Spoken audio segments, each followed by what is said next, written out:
Hello and welcome to episode 472 of the Mark and Me podcast.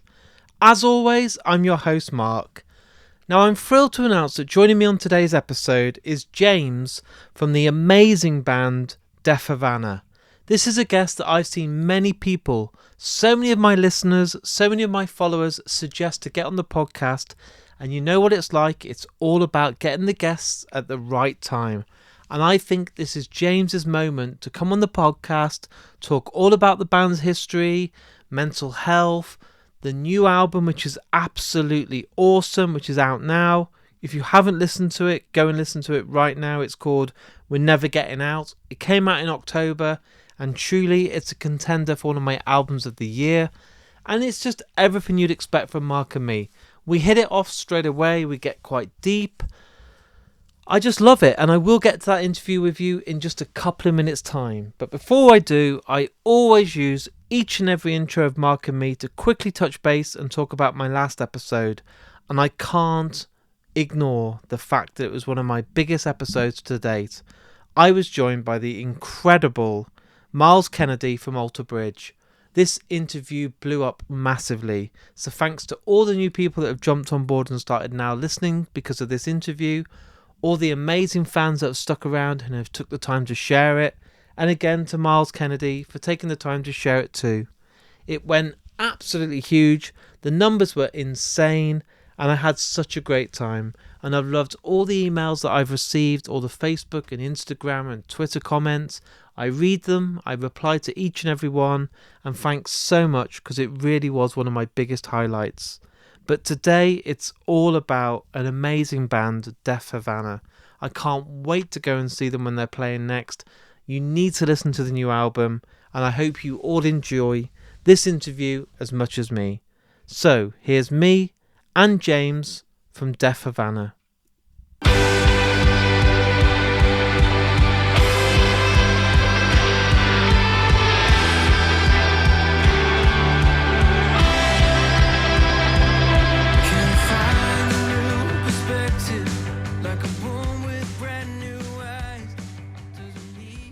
So James, welcome to the Mark and Me podcast. Thank you very much for having me. It's an absolute pleasure.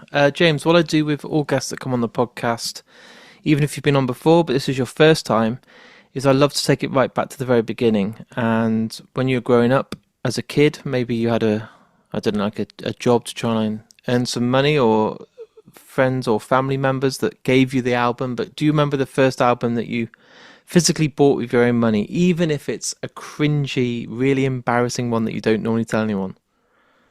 The first album that I bought with my own money it's quite embarrassing. It was probably Papa Roach, their first album. That's still a good album. Yeah, it was around that time when like nu metal was basically mainstream music. So yeah, I was very into that. It is actually still quite good. Yeah, I listened to the track the other day, Welcome Home Again, and I was like, it still sounds fucking huge. Yeah. It's not embarrassing, dude. I've had people on here saying they've had Timmy Mallet or, Wet, Wet, Wet and stuff. At least that's funny. I think it either has to be like really good or funny. Yeah. That one's just like, it's all right.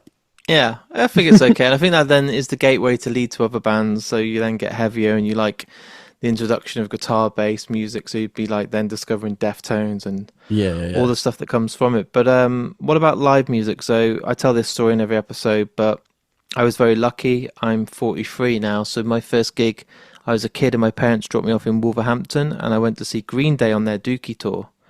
Sick. So when I thought that was their peak, and they were phenomenal, and playing stuff like When I Come Around and Basket Case and all those sorts of songs instantly made me want to be in a band. I came home that night and I was like, that's all I want to do for the rest of my life. Like, I want to be like Billy Joe Armstrong.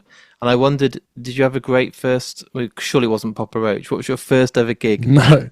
I also had like an amazing one. Yeah. It was a filming of Red Hot Chili Peppers at the BBC, like where the old studio was. It might still be there in like West London.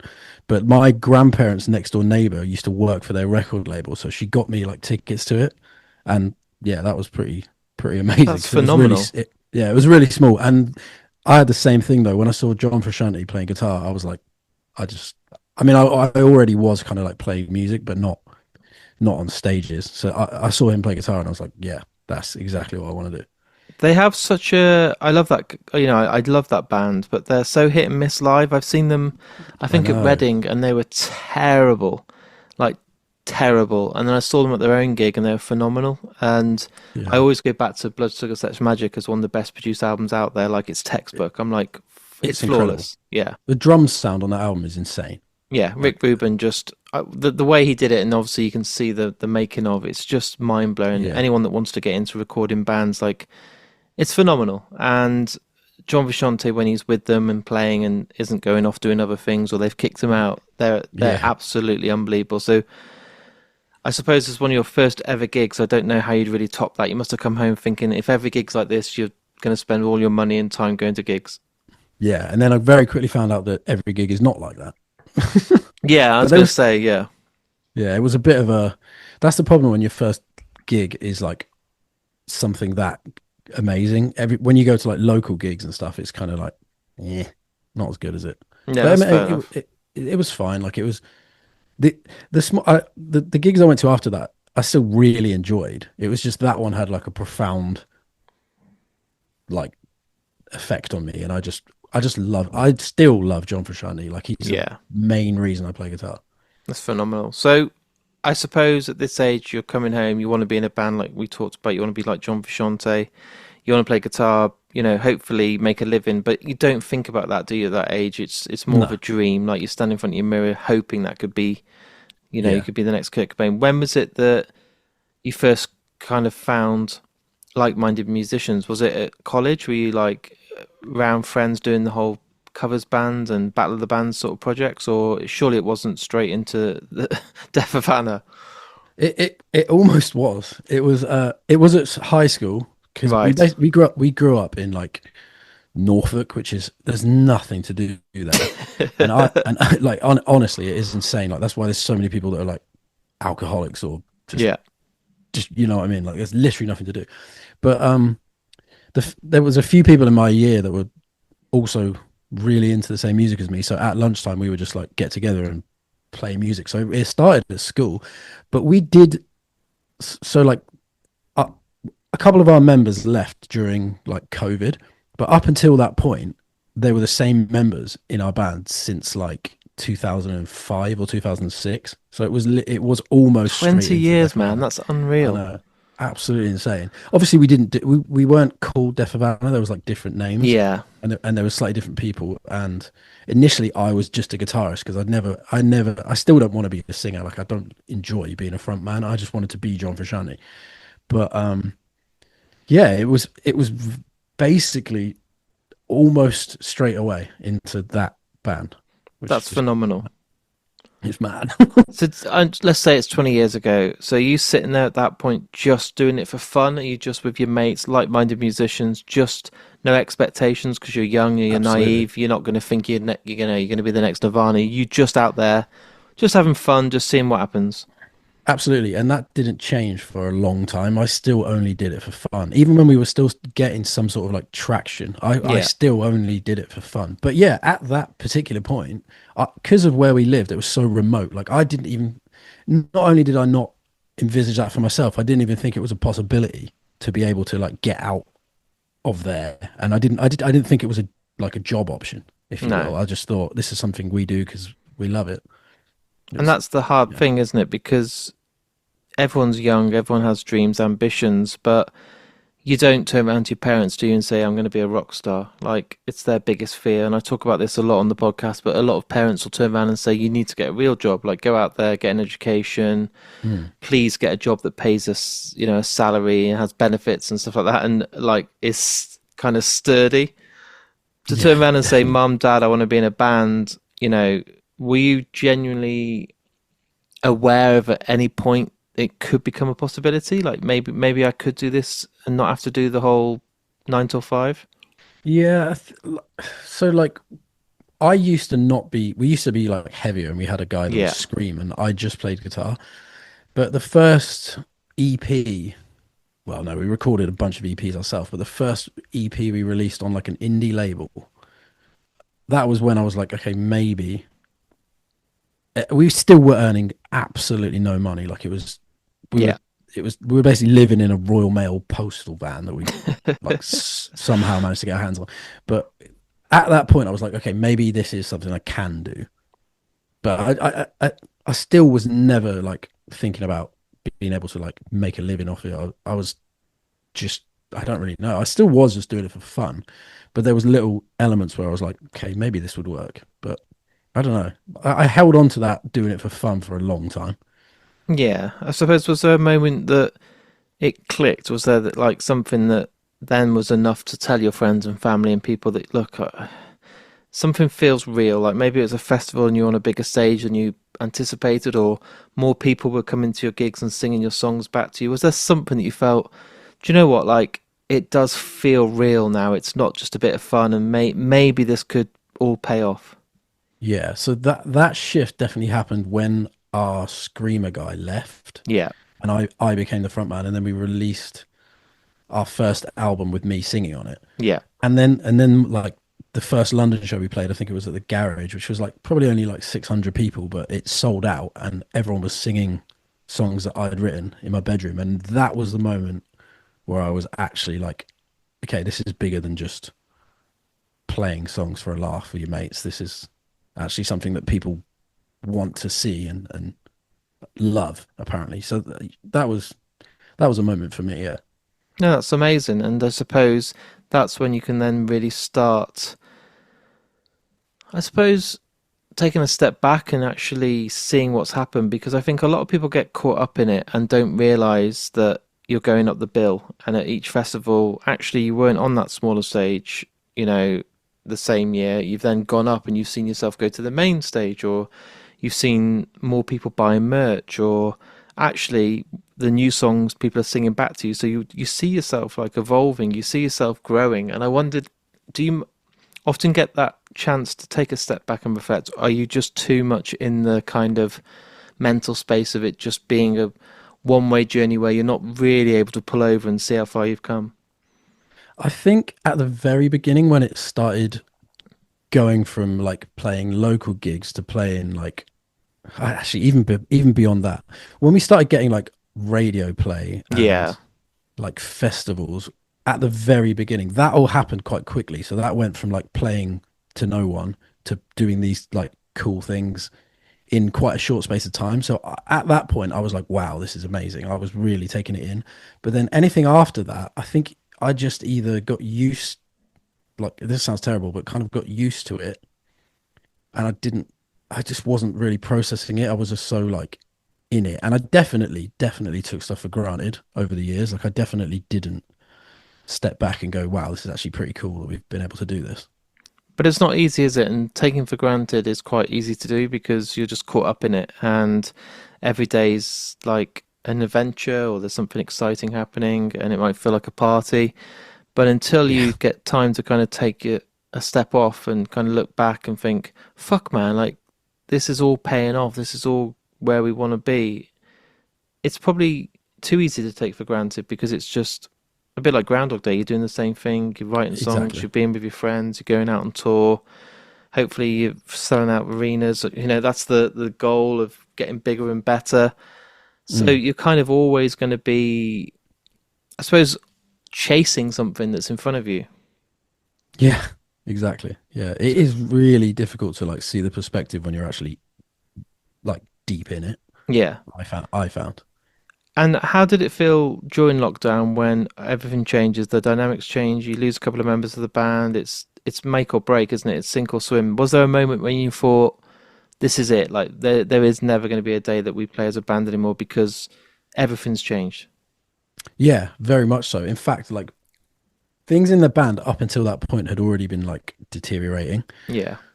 So we actually broke up before lockdown got announced, and then we just didn't announce it because we didn't really need to because everything got Yeah, cancelled. lockdowns paused everything. Exactly. So we really weren't intended to do anything again. And then me and my brother got together and wrote a bunch of songs and we released it. And it should have been sink or swim, but I think that record we wrote in COVID is maybe the worst record we've ever released because it was just like it's all over the place. Like it's not cohesive. It's not. It just sounds like a bunch of random songs that we decided to release, and I Yeah. kind of regrettable. But somehow we managed to get past that. But it did definitely, even though we carried on, it definitely feels different now. Like it's definitely a different thing. Like it's not the group of mates from school No. who managed to accidentally trick people into thinking they were good. It's now just me and my brother with some other friends playing, but it does feel very different. Does it feel like, and I know we've mentioned it already today, that you can take stuff for granted, but did lockdown give you that kind of shake of shit, like we might not be able to ever do a gig again, we might not ever be able to do the things that all you know, really? You know, you didn't go and work in an office doing consultancy or recruitment No, or the 9 to 5 in a shop. There probably was never a plan B for you. no, there wasn't, and that's foolish on my part. Definitely, I was just, I honestly don't think it was because I believed so much in what I was doing. I think I was just like, I didn't have any foresight. I was just so in the moment, like trying to enjoy every sort of second of it that I didn't really ever come up with a plan B, which I should have done. But in lockdown, that was definitely very apparent. I was like, because a lot of my other friends who had other skills or did other stuff, but were also in bands, Yeah. they just reverted back to that. And I was like, okay, what do I do? It was a massive shock because it's like your money kind of stops just overnight. Yeah, what the fuck? Like, what am I going to do It for was, food? yeah, it was bad. But then sometimes I think it's a plus. Like you said, it's a bit foolish not having a plan B, but at the same time, if you really believe in something, you really want it, and you're really focused, you're only going to have a plan A because that's all you want. That's all you live. That's True, all you breathe. So it's difficult to kind of, if you have a plan B, I think it makes you a bit complacent or a bit ready to fail. That, oh, it's okay because if not, I've got this. If you haven't, then I feel like you've got to fly. You can't really fall flat on your face. yeah. No, that is a very positive way of looking at it. I think that's definitely true, but I don't know. There's been a lot of moments where I've wished I had a plan B, but Yeah. luckily have never really needed it. Well, to go into the good stuff and celebrate the positive stuff, we're never getting out. I've seen the reviews, I've listened. Genuinely, I believe it's the best stuff you've done. That's my hand on heart. Thank you so much. Me too. And the reviewers and the critics, but also the public, which are the most important people. Fuck the critics, the people that pay the money to get Yeah, the tickets and come to the gigs and buy the albums and will wear your t-shirts with pride are all saying it's the album of the year, it's your best ever work. And that must be a huge pat on the back to the kind of determination and the bounce back from probably when you thought you'd lost it all. absolutely. It's exactly that. Maybe not a pat on the back, but like it kind of it was just like a weight off my shoulders. I feel like I can breathe again because like I said, that album we released in COVID, I don't think many people knew we'd released it. It really wasn't very good.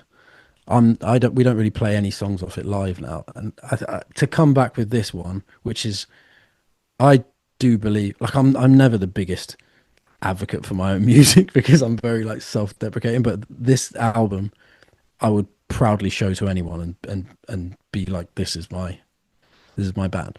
So I'm just very happy that everything lined up. Like people love it, critics like it, and we like it, which is quite hard to get a lot of the time. No, it's important. And does it make you really excited to get on tour and play these songs live? Because obviously, like you said, the songs you'd written over lockdown, you're not very proud of. You don't really love them. You feel like it kind of just wasn't really something that's true to you. Probably didn't feel like a true collection of songs that all Exactly. belong in the same place.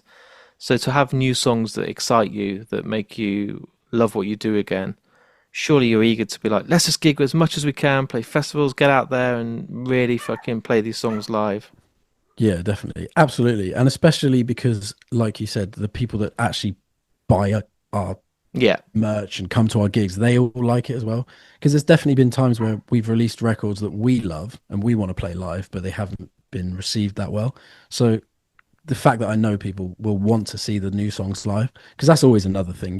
You wonder how many new songs you should play live because people generally want to hear more of the old stuff. But I do feel very excited to like play a lot of these new ones live. I always feel sorry for bands. I had this conversation with Simon Neil from Biffy, Yeah. and we were talking about how do you pick a set list that pleases everyone because you want to play the hits, you want to play some rarities for the early fans that have been there since day one that always want, why have you not played that B-side from the first EP that Yeah. you can only Yeah. ever get on tape? And at the same time, you want to play new stuff that keeps Yeah. you inspired and, give you energy. And I think it must be an impossible task when you're sat there with that pen and paper trying to please everyone. It is really so hard. And you've also got to selfishly try and please yourself so you don't like hate Yeah. the gig because but it is, I do think regardless of what you do, somebody's gonna be like, "Oh, I wish you played this. I wish you played that." Unless you play for like 4 hours, like Bruce Yeah, Springsteen. every But song no, ever. Yeah. no one's gonna do that. But it is, yeah, it is honestly really hard, and it's something that I not dread, but something that I do not look forward to every time we're about to do a tour because it's just the more albums you have, the more difficult it is. It's really not easy. How was it for the October dates? Because I know you played, was it Manchester, Birmingham, London? I think it was Glasgow. In Glasgow, yeah, Nice short dates, Bristol. Was it great to get out there and try these songs and see the crowd? And also, I think it's not easy, is it? Sometimes writing songs, recording an album, and then kind of making those songs work live. Because sometimes, you can double up a guitar, you can try yeah, harmonies, you can do stuff, and you don't really want to fail those songs. You want to do them justice. And I sometimes think I listen to some bands and I'm like, that sounds so epic. Like the production is unbelievable, and it's not their fault. But then you go and see them live, and it's impossible to replicate that to because do they've it, yeah. done 16 guitar overdubs. Mm. Yeah, that is always something that plays on my mind as well. But going back to the first thing you said, like it definitely takes time for songs to like become their own thing live. Yeah, I think because like, and it's been okay with with these ones because they're not, there's not a lot of like crazy stuff on there. There's a lot of weird atmospheric stuff, but other than that, it's pretty like meat and potatoes, guitar and vocals and bass and drums and some keys. So it has been, it was actually all right. And we did a few rehearsal days. Like normally we barely rehearse, but this time we had like 3 days. So we did it all right. But yeah, it normally takes like this has been the first time where we've managed to go straight out and play the songs how they're supposed to sound. Whereas normally it takes like honestly tours and tours and tours to get to a point where you're like, okay, this is what it's meant to be live. Because you have to figure out different ways of doing stuff. Like you said, it's yeah. So it's the dynamics and everything, isn't it? You want to get the quiet bits right, the loud bits yeah, as beefy as you can. Give those songs the respect and impact they deserve, and that's you can't do that in a rehearsal room without a crowd. no, it's really hard. But they were fun. They were Yeah. fun. Does it give you an itch now to get us the next tour planned as quickly as possible? Yeah, we have like a couple of dates in Germany in January, so I guess Yeah. that'll be the next thing. So I'm looking forward to that. But I think it'll be, yeah, I'm just really excited to do to play more shows. It's always, unless I get ill like I did on these dates, which is really annoying. It's always really fun to play live. Something I picked up on, obviously I've only met you today, but you said you didn't want to be the singer of the band, like that's Yeah, that's a that's a huge statement to make when you are. yeah, I And know. I know that kind of position fell to you because of the circumstances. But what was it then that you could do to your mind or mentally adjust to accept that you are going to be the singer, you are going to be the front man, the pressure is on you, the eyes of the crowd are on you, you are the focal, the kind of focal point of everyone going to the gigs. I don't mean to put pressure on you now, and you're thinking, No, "Fucking no, hell, no. Mark, stop!" But you are. So I wonder how you adjust to that, and you kind of take that in your stride. Because I was speaking to Rao from Enter Shikari, Yeah, and he says sometimes it's really hard because you're going onto stage and you're not feeling it, and you have to switch it on. Like there's not many other jobs where you just need to switch it on like that in a yeah, in an instant. And then he goes and puts on a show that you'd never even tell that he was struggling that day. And I Yeah. think it's like a big act, isn't it? It's like a performance. It's I've always found that very difficult because I never wanted to be like I didn't start playing music because I wanted to be like looked at. I just love playing guitar. Yeah. So I never really had that. I don't like performing. I don't have that performative thing. Like I don't yearn to be on a stage in front of people. It really doesn't. It's not. I'm a more of a studio nerd, and like Yeah. I like writing. So that was never like the main thing for me. But it took honestly years for me to become even remotely comfortable. Because like when the transition period before we'd even like written new stuff with me, I was just singing all the old stuff, and it was just really difficult. But I used to drink a lot. I used to drink a lot, and that would help with the turn on. But I'm sober now, so Yeah. I can't do that anymore.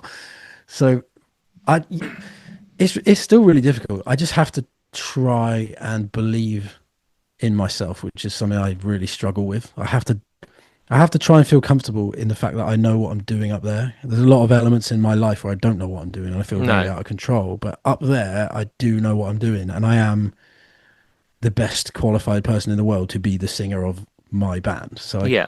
I have to try and do that. But in terms of like switching on, it's really difficult. Like I'm still quite bad at if I'm having a bad show, you probably might be able to know. It's But tough, isn't it? Because the last thing you want to do is let people know. You want I people to know. kind of think you're having the time of your life. But mental health and the brain and the overthinking is a fucker, and It's it's what yeah, stops me and stumbles me all the time in what I'm doing. And I me find too. it really hard to rise above it sometimes. And people are like, "Oh, it's fine, you'll be all right, just do it." And I'm like, "Oh, I'm not feeling it. Like I'm really doubting everything." And then suddenly your brain's going, "See, you weren't good enough. You just fucked up." And it's like, "Oh, if you hadn't fucking been telling me that, I'd have been all right."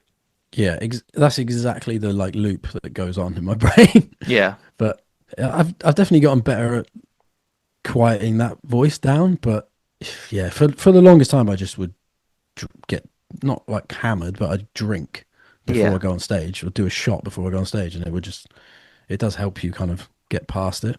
But it's So really what do you do difficult. now that the alcohol's taken away? Because I saw an interview with, I think it's Kerrang you did earlier this month, Yeah, and it was heavily talking about, and you were very open and honest, and I respect you for it, but you were saying that you were fucking hammered all the time, and the drink yeah, was your your best friend at the time. absolutely. Yeah, I was like very, very heavily addicted, and I've tried to get sober for probably 5 years now, which is was unsuccessful, but luckily I've managed to do it now. Um, yeah, I was just always I think it was a coping mechanism because I don't really want to be on stage in front of No, loads of people. I don't really want to be touring away from home all the time. I'm not really like I'm not a road dog. I love traveling. I love seeing new places and meeting people, but I don't love the sort of nomadic nature of it. Like I like having a home base. I like routine. To answer the question, I guess like I was using booze as a control because I could control how I felt. It would help me. so is that your coping mechanism that you were, as long as I've got a drink, that'll make me kind of ease and forget the reality of the stuff that's giving me fear? Yeah, exactly. And but it also came with like a million downsides. Yeah, Maybe that was the only like positive, and it wasn't even a positive thing. I'm sure, even if I'm having a bad show now, I play much better than I did then. yeah. It was just yeah, but I just use it as a coping mechanism forever. Like I've probably done 3 sober tours in my entire life. Wow. So when was it you decided to put the bottle down and say that is enough? Because you said for 5 years you're trying, and I have nothing respect. I have nothing but respect for you for doing this because it's fucking a very slippery slope, and many people don't get to say they've stopped, and Mm. then the only way they stop is they've unfortunately put themselves in an early grave. Because it can be that Yeah. serious. When was it that you thought enough's enough? Like I have to now stop because trying for 5 years is one thing, but something surely was enough to then stop that 5 years from being 6 years. Yeah, it was about 6 months ago now. I'm like just over 6 months sober now, which is I've actually done longer sober time before, but my brain wasn't. I was like, I didn't want to be sober. No. I honestly think the thing that changed is I was just doing it because I thought I should before, whereas now I'm like, I just had enough of it. I was like, I don't want to think about booze 24 hours a day. I don't want to rely on it to do like the most basic task. I Yeah. don't want to be walking to the shop at 9:30 a.m. and then drinking fucking mixed drinks on the way back. Yeah. That's insanity. So I just had like a I just basically broke down. I just couldn't do it. But it No. was in April this year. But So it's this still this really time's for fresh, me. yeah. Yeah, definitely, definitely very fresh So while you were recording your new album, was there days that you were still drinking heavily and every single day. oh okay. So some of it's a real blur. A lot of it is a blur. Weirdly, when we wrote the album, I was in like a patch of sobriety. I was trying to get sober. Obviously, it didn't stick, but I wrote a lot of it sober, but recorded most of it drunk. That's crazy. So do you ever listen back and think, I don't remember any of this? Yeah, a lot of it, quite a lot. That's mad. It's I know mad, but you're still it's playing really awful. well and it sounds fucking great. Yeah, I think I just years and years of muscle memory. Just because I've all the entire time I've been playing music, I've been drinking that Yeah. heavily, pretty much. So I think it sort of like grew. Maybe I just got used to it. It's really weird, and it's not good at all. It's yeah, it's a terrible thing. But I think I must have just been used to it. Are you doing anything different now to stop yourself falling back down into that horrible place of relying on a drink again? Do you go to counselling or have any?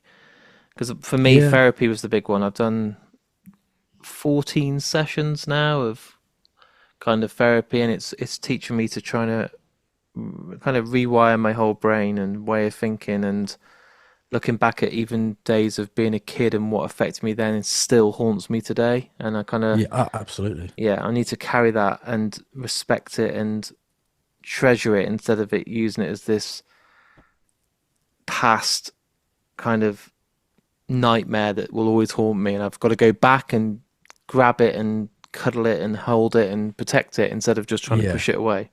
absolutely. But yeah, exactly that. I started therapy a couple of months ago, and that's been so helpful. I also started like very low dose like antidepressant meds, Me which too. I've Yeah. honestly been putting off for 10 years because I Yeah. was too proud to do it, but it has been incredible. I know people have varying reactions and varying like opinions of it, but for me, whatever it is that it's done has helped me immensely. I'm only on a small dose. Weirdly, I've been probably about the same, about 3 months I've been on them now, and I think they've just Yeah, sort of kind of settled. I feel like that's exactly the same I'm for all me. right now. I was like, when I first took them, I was like, oh my God, I feel sick. I feel a bit spaced out. I was Exactly worried that. about putting on loads of weight. I was terrified of like my appetite being too much. There's loads of physical stuff that was happening to me, and I was like, oh, this isn't good. But everyone's like, keep trying and get. I'm like, but I don't want to. And Mm. now it's kind of evened out, and I feel a bit more balanced, and I feel like the brain fog and the loop that we talked about, and the overthinking, and that horrible constant "you're not enough" is fading weirdly. Exactly the same for me. I had whatever you just described there was exactly my experience. I felt sick and then I felt really spaced out for honestly like a month. Yeah. And then in the last sort of 3, 4 weeks, it's just gone like, boop, and I guess this is what it's meant to feel like. Yeah, because some people have to try a few different, variants of different antidepressants. I think some work for some people. Mm. Some are really not good, and you go to a stage where you feel suicidal, and it makes it worse before it comes better, which I luckily didn't go through. Yeah, I didn't either. But the spaced out and the kind of head fuzz and the headaches and the feeling tired was it was testing. There was days I was like, I'm not going to do this anymore. Like I'm feeling too sick all the time. This isn't worth it. But suddenly it just. Phew. Yeah, it did. It did. Yeah, exactly the same for me. So what's next for you? Obviously, stay sober. That's the main focus, which Yeah. is great. Have you got? And I know you probably can't announce anything yet, but is there festivals in the diary for next year, or have you started? Yes. There's one that's been announced which is Slam Dunk because it's a 15-year. That was like the first festival we played as a band years ago, and it's 15 years since we released the first album with me as the singer. So we're gonna do like a set anniversary set based on that. Lovely. I love I think. Slam Dunk, and I saw they've just announced like Knock Loose and like a heavy stage. Yeah, So I'm like, the heavy fuck, this is stage. I know, insane. I know, it'd be sick. So we're doing that. There'll be like a tour. There'll be a couple of other tours at the end, and then there's a load of other festival stuff coming in now. But the only one that's been announced is Slam Dunk. Cool. So loads more to kind of get excited about Yeah, very soon. yeah. Next year should be cool. Should be a lot more live stuff. That's amazing. And is there other stuff? Obviously, now everything's changed. The album's out. Is there already moments where kind of you got the itch again? And you're like, I want to start writing as soon as possible. I don't want to leave it so long. I feel good. I feel sober. I feel like the medication's working. So I want to kind of embrace what's happening right now and really, you know, hit it while we can. Are you already putting pen to paper and writing new songs? I'm trying, but I just haven't been very creative recently, which is I don't know, weird. But I I've def I write a lot all the time, but it's not necessarily for like Deaf Havana. So That's I've fair. been like I write a lot of like me and my girlfriend have started like a little solo project thing, which we're not going to do anything with until probably I don't know whenever it makes sense. But I've been writing a lot for that. But we should definitely get back together and do some Deaf Havana stuff fairly soon because I don't want to fall into the thing that we always do, which is where we leave it till the last minute and then have to come up with an album really quickly. But yeah, I think the plan is probably like my brother just had a kid, so he's very Oh, right. He's preoccupied. busy. Yeah. Yeah, so but I think next year we're gonna like early next year we'll probably come back from those January dates and then start writing. That's exciting because it'd be strange as well. And with absolute full respect, going to the studio completely sober, you'd be like, fuck, Yeah, yeah, what's all hundred this percent. about? Yeah, it will be weird because I don't think I've ever. I mean, I've done a few days sober, like in the studio, because Yeah. we recorded some stuff while I was trying to get sober before, but I've never done like an album with no booze. Are you doing So yeah, anything to what I've done? I've really helped mentally. I think we're on the same page for quite a lot of stuff I've noticed on this interview today, but I want to kind of keep track of any small little wins or good yeah, days. And what I try and do is it's only simple, but like just record the good stuff. So there's a journal app on my iPhone. It's not that important, but I'll capture a photo. It might be on the beach with my wife and my dogs, but I'll be like, great day, no compulsive urges, no bad feelings, just kind of taking a snapshot of like, see, there can be good moments. And I'll still record the bad moments. I'll still record the days I feel depressed or I feel yeah, down. yeah, But I try and reflect more and what I try and do is kind of accept that I haven't got control of everything. So sometimes I can go out. I was very big on wanting to be liked by everyone and wanted to be popular. And if there was a party happening, I had to say yes because I had to be there. But actually, I wanted to be at home with my wife and my dogs and chilled out and not have to be fucking the face at the party. yeah, But for some reason, I felt always I had to say yes to everyone and people please. And I'm trying to capture now that it's okay to sometimes say no. It's sometimes okay to not be Mr. Popular or not liked. And I was wondering, do you do anything for yourself, like a journal or a tracking system or an app or anything, just to capture that? Hey, man, you've not touched a drink for X amount of days. yeah, yeah. So I do have like a sober tracker just for the days, Yeah, to look at that every day, and I have it as like a widget on my home screen so I can always see yeah, it. Which is which honestly, the more time that's gone on, the less I've looked at it because I'm feeling really comfortable in not drinking now, and like a lot of the urges have gone. But for me, there's a lot of things that I've never done sober because I was drunk for so long. yeah. I was always drunk, and like I'm really scared of flying. So a lot like recently, I've done my first few sober flights ever, which is insane because I've been lucky enough to fly more than most people do, but always drunk because I'm scared of it. And so I make a note of all the things that I'm doing for the first time without booze, which Wow. is which is it is amazing how many there are considering I'm 35 years old. It's kind of like learning to, for me, because I was so heavily reliant on it. It's like learning to like live again and Yeah. like learning what I enjoy and stuff. It's bizarre as an adult to be doing that, but Does it have its flip side as well, where you're kind of seeing stuff and thinking, oh, I don't actually like this. I don't want to do any more of this because it was sober. I'm actually realizing that it's not something I actually care about. N- Not in terms of like interests, but definitely situations. So like I definitely don't like being around loads of people all the time. I don't like parties. I used to No, think parties used to be my favorite thing in the world, but actually my favorite thing in the world was drugs and alcohol. I don't love that. Like I don't love going out and hanging out with loads of people all the time. I really enjoy my own company now, which I yeah, didn't before. and But isn't yeah, that fucking brilliant? Isn't that beautiful? it is yeah, it's absolutely, because I just honestly never thought I would reach that point because I was so uncomfortable being on my own. I was so uncomfortable with like the inside of my own brain. So that's why I was always looking for something to take it away. But yeah, it's very nice. It's such, my life is a lot more boring now, I guess, and more relaxed, but I But isn't it more kind of, safe? And that's the better way. yeah, I love it. I wouldn't, I hope I don't go back to it, but this is much better.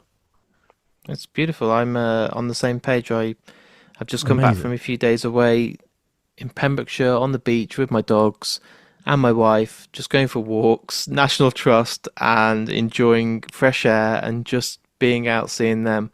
And I don't I care love if that. I've missed parties or certain gigs or festivals.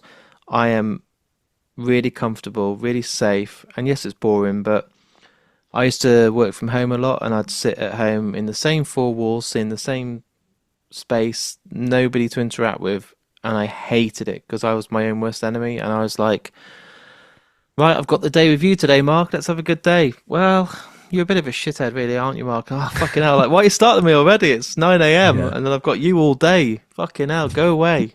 And Yeah, same. now I'm like, right, Mark, we've got a big day ahead. Let's get stuff done. I'm like, cool, let's have a good day. Yeah, that is exactly how I've reframed it as well. Like I used to be the exact same way. I still get days where I'm like that, but Yeah. it's a lot less and it's a lot more manageable now. Therapy is the one. And if people are listening and take something away from this, yes, go and buy your album. Yes, go and see you play some shows. But also, therapy is not something to be ashamed of. And my God, I'm its biggest advocate for it right now. I tell my close friends, I'm like, dude, I had one of the best days of my life today in my session. Like, I came away not knowing anything when I went in, and now I'm like, fuck, now I can see why I keep doing the same thing, or this loop keeps coming back, and Yeah. it's It's like learning amazing. to love yourself again. Yeah, exactly that. Exactly that. Dude, I feel like it's been quite a intimate moment, this interview, but I Yeah, really appreciate you absolutely. coming on the podcast, and Thank you so much for having me. I will make sure that we meet in person and not have a beer, but we'll have a Coke and some ice, and Wonderful. we'll go crazy and have a Red Bull. Um, but I'll come and see you guys when these festivals are out there. I'll be at Slam Dunk anyway. Okay, I cool. always Great. am. I do both North and South. But yeah, I wish you all the luck with everything and just keep doing Thank what you're you. doing because it's your best album you've ever done. It's the best work you've ever done. Thank you. And I love seeing the story where you've come out of this dark, shitty place and you hated your life and you were drinking every day and not knowing what the fuck you were doing. And now you can kind of be at the other end thinking, okay, I can look back at that as a time, but also leave that as a place and move Yeah, on from it. absolutely. It is pretty amazing when you put it like that. It is, because how many people don't get to do that? How many people do we wish had been given that opportunity to not have that drink again that could still be here with us today? I know. Yeah, It's I massive. feel But very lucky. what I do on this podcast to end it on a positive and a big high is every guest that's been on, and this hasn't changed for nearly 500 episodes now, they get to choose the last song that's played at the very end of the podcast. So as this is all wrapped up, I'll edit the podcast. It'll sound nice. I'll make us both sound really normal and our volumes will be beautiful. But at the very Perfect. end, a song plays, and I'll have a bit of Deaf Havana at the start and at the end. But the very final piece of music that plays is chosen by the guest. So I'm going to put you on the spot today. And in the moment that we are, you don't get time to come back to me or text me later. You have to tell me today. What song, when I asked the question, came to your heart that you would love to be played at the very end of today's interview? Honestly, you're probably going to hate me for it. It is There Is a Light That Never Goes Out by the Smiths. That's a fucking great tune. I love it. And it fits beautifully with everything we've talked about today. It literally popped in my head as soon as you said that. That's good. That's important. I won't lie. I don't like Morrissey. I don't like No, him. neither do I. No, And neither I do I. find it so hard to separate the art from the artist. I really do. I'm like cringing when I see him and what he says and his views. But you So can't embarrassing. deny that he's a songwriting genius, a poet, and one of the greatest voices of our generation. So that song, absolutely unbelievable. It is. Thank you, dude. Thank you so much. So this car crash gone broke my mind, but I made it with my chest. Been bracing for a while for the moment we finally collide. Didn't talk about the distance and the changes in the time, or how your hand feels uncomfortable in mine. So there's my interview with me and James from Deaf Havana. What a great guy, really open, really honest. As I said at the start of today's interview, I felt we hit it off, the chemistry was there. It felt like I'd known him my whole life. I was completely open and honest and trusting in what we both talked about, and it felt like it got quite deep, very serious. But it was important, and I really felt that real big connection, and I can't wait to welcome James back whenever he wants on Mark and Me. Like I said at the start of today's interview, you need to go and check out their brand new album. It's absolutely awesome. I've not stopped listening to it for the last couple of weeks. It's called We're Never Getting Out, and you just need to go and listen. After you do, let me know on any of my social media channels what you think. I love it if you haven't heard an album or a band before. You listen to the podcast, you then go and check it out, you fall in love, and then it's all because of this interview. Those are the best compliments you can ever get as being a podcaster like me on Mark and Me. Also, guys, if you want to share the episodes, it's very much appreciated. If you use Facebook, Twitter, Instagram, TikTok, or just tell your friends or family, whatever you do to spread the word, it all goes a long way. Mark and Me is a one-man independent podcast. People forget this. So any likes, any shares really do make a difference. Also, I do have a Patreon account. If you sign up on there, you can sign up for as little as £1 a month. You get a welcome pack, which includes stickers, a badge. You'll get a Christmas card and presents coming up next month. Loads of stuff and exclusive episodes that are only for people that support me on Patreon, called The Lost Tapes. It's a lot of work, a lot of effort, but I want to make sure that you're all rewarded for supporting me. So please, if you can, the link is on markandme.com, and it is greatly appreciated. Before I go, let's give a shout out to the two sponsors of Mark and Me. Firstly, Richer Sounds. If you want anything to do with audio and visual, they won't be beaten on price. Hit up richersounds.com or visit any of their high street stores. And lastly, Vice Press. If you want a licensed print for some of the biggest movies by the best artists in the world, go on vicepress.com, treat yourself for Christmas or any of your friends and family, and use the discount code MarkandMe10, that's the number 10, for 10% of your purchase. It doesn't get much better than that. Right, I'm going to go now because I need to be editing, and I can safely say for the movie fans out there, my next episode, which will be out in the next few days, is one of my biggest, most mind-blowing guests you're ever going to hear on Mark and Me. I've been pinching myself for a whole week since it's happened. Some people have messaged me and said, I love your music guests, but I miss movies. I miss it when you talk to actors and directors. And I always go out of my way to get you guys a good balance. But I understand it's been very music heavy after the summer period of lots of music festivals. But I can tell you now, this guest is absolutely huge. So stay tuned for that in the next few days. But until then, please take care. Please look after yourself, and I'll speak to you all very soon. Take me out tonight, where there's music and there's people and the young and the light.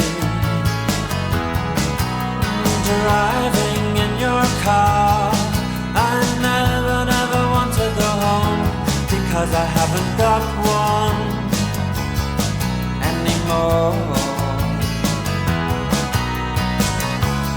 Take me out tonight, I want to see people and I want to see life.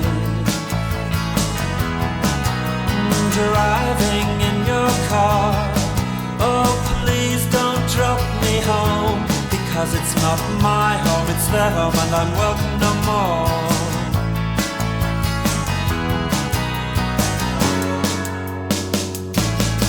And if a double-decker bus crashes into us, to die by your side is such a heavenly way to die. And if a 10-ton truck kills the both of us, to die by your side, well, the pleasure, the privilege is mine. Take me out tonight, take me anywhere, don't care, don't care, don't care. And in the darkened underpass I thought, oh God, my chance has come at last. But then a strange fear gripped me and I just couldn't ask. Take me out tonight, oh take